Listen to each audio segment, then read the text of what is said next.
All right, so this is the last lecture of the semester in survey.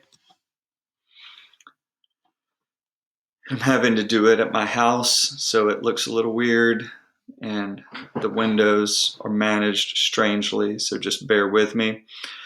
But this section is on special topics in speech pathology, and we're going to talk about CP, autism, and AAC. So let's start with cerebral palsy, which I'm probably going to refer to as CP. What CP is, this is a non-progressive condition, meaning that you're born with it or you acquire it shortly after birth, and it doesn't get worse with time. It's fairly common in that about 1 to 6 children per 1,000 have some form of cerebral palsy. And what cerebral palsy is caused by is damage, some form of damage to the brain, either prenatally or during the very early childhood, meaning just infancy up to maybe 2 years. So prenatally, before birth, if the baby has a bleed in their brain, so if they have a blood vessel that is not appropriately developed, and it bursts, then that's essentially a stroke in utero. If the mother has some infection that could damage the child's brain, and some common ones that we think of are measles, mumps, and rubella. These are infections that are fairly mild to the mother, but if the mother acquires any of these infections during pregnancy, it can be devastating to the child. And also any just general trauma to the brain of the child. I had a patient one time, was in his 40s or his 50s. He had pretty severe cerebral palsy, and he said when he was a baby, his mom was bathing him in the sink, and she let go of him. And if you can imagine a soap-covered baby in a porcelain sink, it's going to be very slippery. So she let go of him, and his bottom slipped out from beneath him.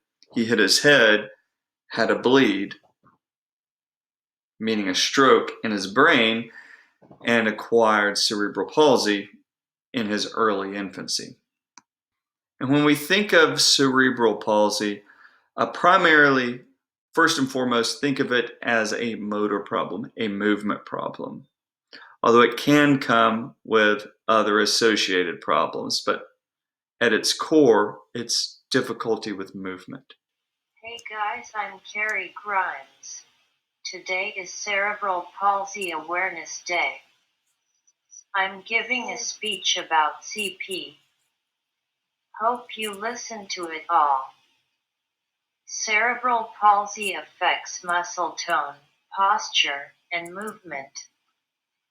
There's 3 types of CP: spastic, dyskinesia, and ataxia, and some people have mixed CP. It could happen before, during, or after birth. There's about 17 million people in the world that have CP.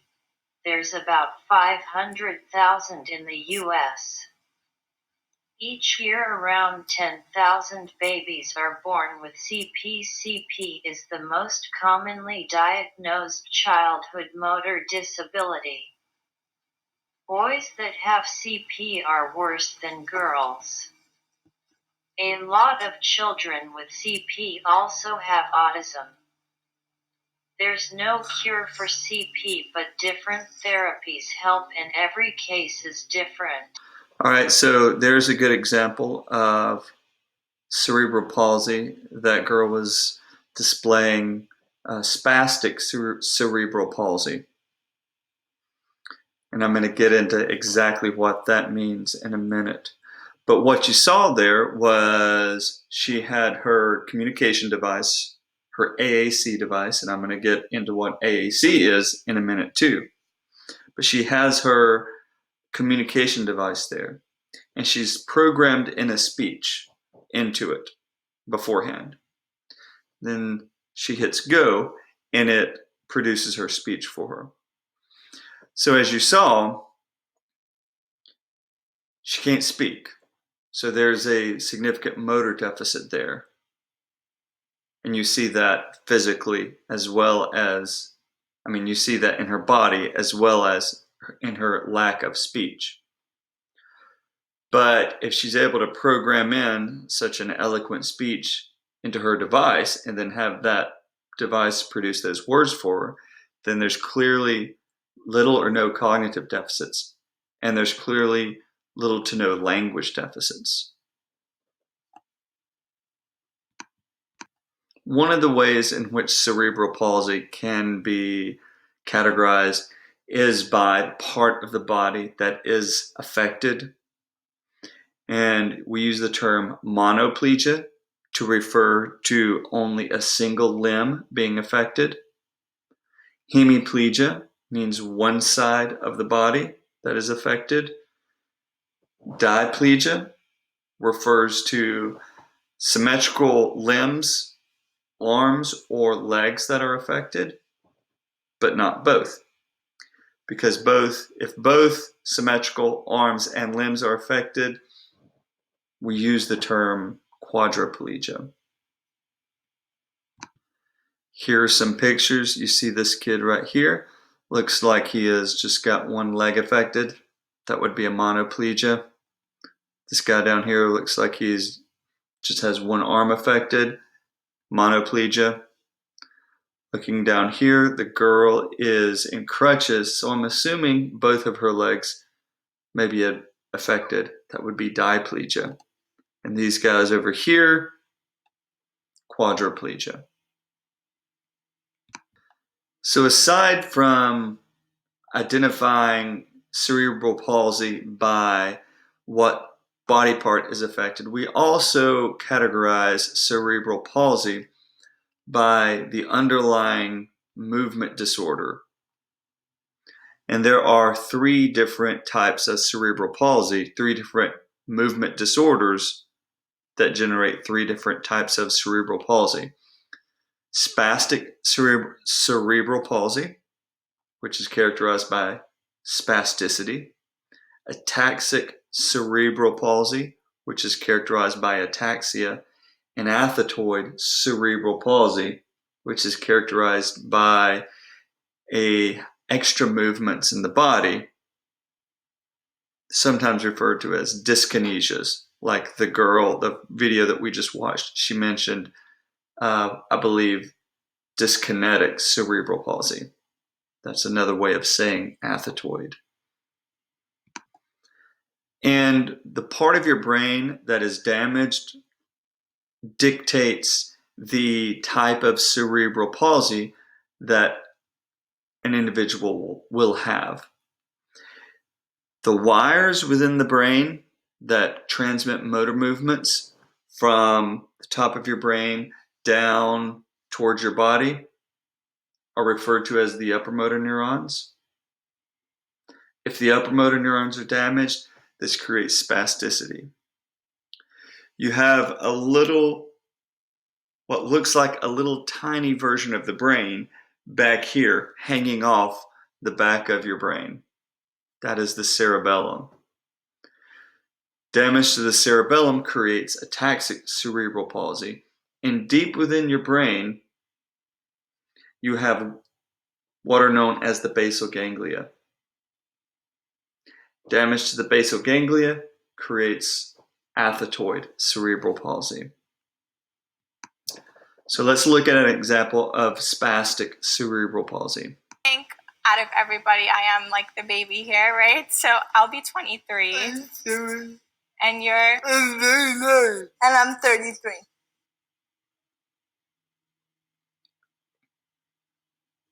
When were the two of you diagnosed with cerebral palsy? My twin sister was diagnosed when we were 5 months old, and I was diagnosed when we were 8 months old.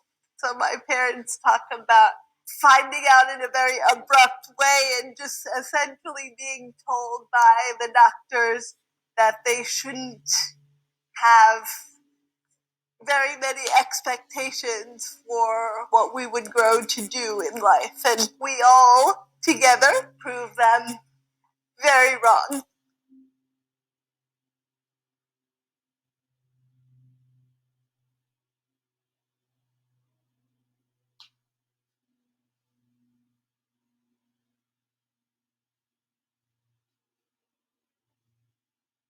I have a similar story. I mean, I'm not a twin, but when my parents found out that I was diagnosed, I was about 1 year old. A couple of doctors, same thing. Your child's never going to walk. And now I walk with crutches. So I guess, we're all working to prove people wrong. My story is amazing. Again, she doesn't have a sibling. All right, so that gives you a good example. I believe all those three individuals had varying degrees of spastic cerebral palsy. You had the girl that was talking the most, saying that only her legs were affected.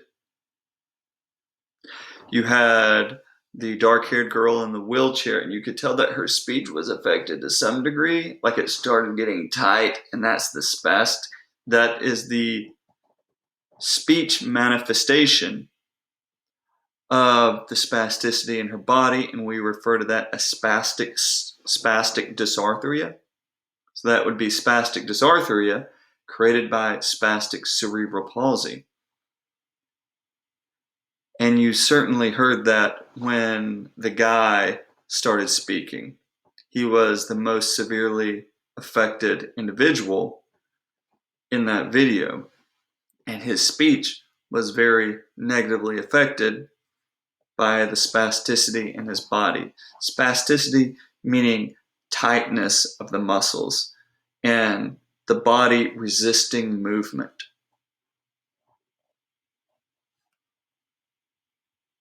So he would be displaying a severe spastic dysarthria as a result of the severe cerebral palsy.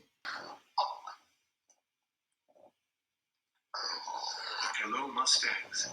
My name is Casey Rohr, and I'm a senior at Merritt Coastal High School.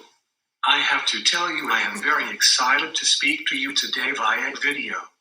This seems to be the new rage since the quarantine started. Today I am here to speak to you about my disability, cerebral palsy. I understand you're learning about cerebral palsy from the book, Out of My Mind. I have read that book as well, and I have a lot in common with Melody. I think people have a lot to learn from one another, and I hope you end this video today with a little more knowledge about people with special needs.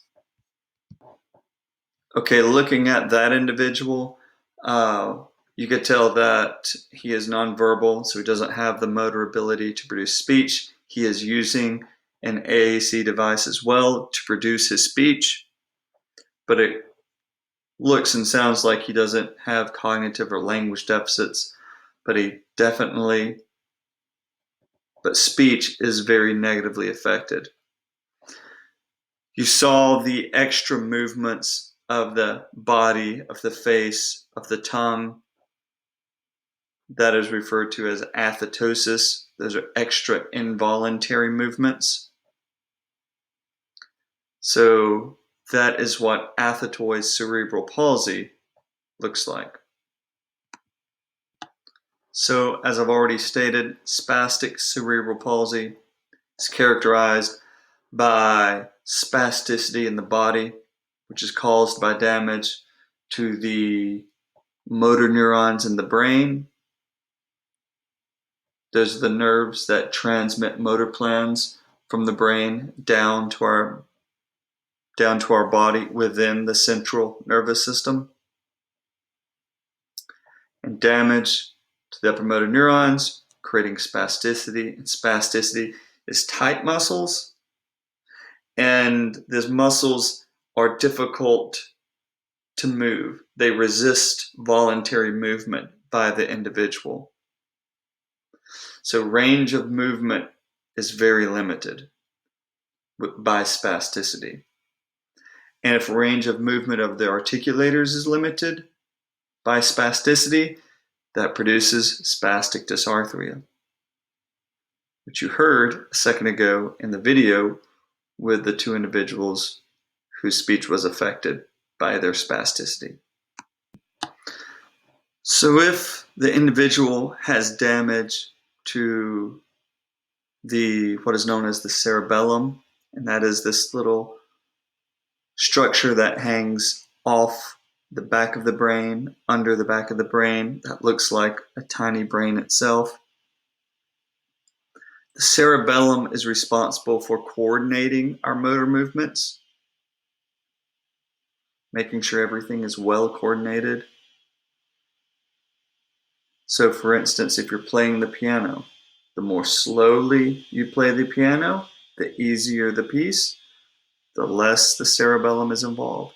The faster, the more precise, the more complex the movements become, the more the cerebellum turns on.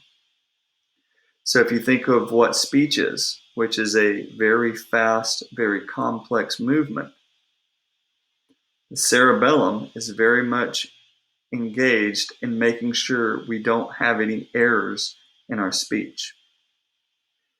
And if an individual does have speech errors as a result of their ataxic cerebral palsy, then that would be categorized as the speech disorder ataxic dysarthria. Hi, it is Marie, and I am back again today with another video. So when people have contacted me and reached out to me, the conversation usually turns into something about my speech. And so I thought I'd address my speech and my speaking ability in this video. I do have to make two remarks right off the bat. The first being that I do have a mild form of cerebral palsy, so that contributes to where my speech is at.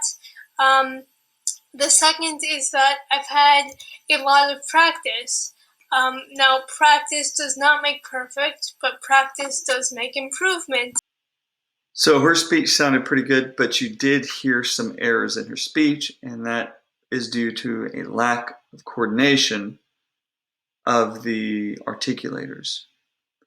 And therapy for ataxic dysarthria caused by ataxic cerebral palsy would be teaching the individual, would be improving the coordination of the individual's articulators during speech.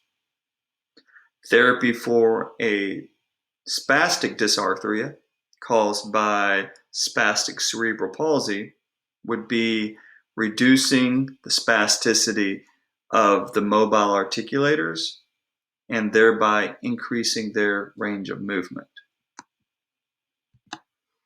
And as I already mentioned, you have athetoid cerebral palsy that is created by damage to structures deep in the brain known as the basal ganglia that are important for movement. And damage at the basal ganglia that creates athetoid cerebral palsy, the underlying problem is known as athetosis. Athetosis is a slow, writhing, extra involuntary movement. You saw that in the young male in the video that we watched a second ago that had compiled a speech for his classmates. So as I said at the front end, motor problems tend to be paramount when we're talking about cerebral palsy. And since we're speech therapists, for us, that means our highest priority with these individuals is speech, and the deficits they display are usually categorized as some form of dysarthria. But also masticating, so chewing and swallowing, that's movement as well, and that's within our wheelhouse. So we also see individuals with cerebral palsy for feeding and swallowing issues. Cognitive issues can occur anytime you damage someone's brain. Cognitive deficits can occur. Language deficits can occur, especially if you have someone, a baby, that is motorically unable to produce speech. Then he's not going to develop normal speech. He's probably not going to develop normal language. When you damage the brain, there's a good chance that afterwards you're going to have some form of seizure disorder. And that is what epilepsy is. And many of these children have epilepsy. Because of the confines of their situation, their physical situation, behavioral difficulties can present. Let's say you have a child come in for therapy. You're wanting that child to do something. You're wanting him to start putting in work to be able to achieve something. There's a good chance no one's ever really pushed that child to do any serious work before towards a goal. And so you're going to get a lot of pushback from the child. They have a lot of visual problems, and the eyes are controlled by muscles, so that makes sense. And they can have hearing deficits.